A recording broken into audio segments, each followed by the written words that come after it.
Hi friends, ఈరోజు Sunday special rice ఇంకా పాలకూర కోడిగుడ్డు. సో ఇవాళ అయితే మేమైతే స్పెషల్ ఏం చేయలేదు. ఎందుకు అంటే ఇవాళ మా వారికి మంత్ ఎండింగ్ కంపల్సరీ డ్యూటీ ఉంటుందన్నమాట. సో అందువల్ల నేనైతే స్పెషల్స్ ఏం చేయలేదు. ఇంకా మార్నింగ్ క్యారేజ్ కట్టేయాలి కాబట్టి ఇంకా పాలకూర గుడ్డు వండి క్యారేజ్ కట్టేశాను. సో సండే కూడా యాజ్ యూజువల్గానే కర్రీస్ అయితే ప్రిపేర్ అయిపోయినాయి. ఓకేనా ఫ్రెండ్స్, ఈరోజు సండే మీ ఇంట్లో ఏం స్పెషల్ చేసుకున్నారో మీ కామెంట్స్లో అయితే నాకు చెప్పేసేయండి. మా స్పెషల్ అయితే మాత్రం పాలకూర కోడిగుడ్డు కర్రీ అయితే చూసారా, పాలకూర గుడ్డు చాలా చాలా బాగుందండి. ఆకుకూరలు పిల్లలు తినరు అనుకుంటా, ఇలా గుడ్లో యాడ్ చేసి పెట్టారు అంటే మాత్రం చాలా చాలా ఇష్టంగా తింటారు. నాకైతే భలే నచ్చిందండి. కూర చాలా బాగుంది.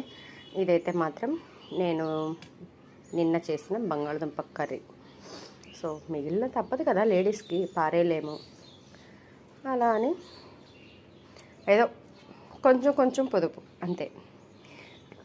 ఓకేనా ఫ్రెండ్స్, ఈరోజు సండే మీ ఇంట్లో స్పెషల్ ఏంటో మీ కామెంట్స్లో నాకు చెప్పండి. Thank you for watching.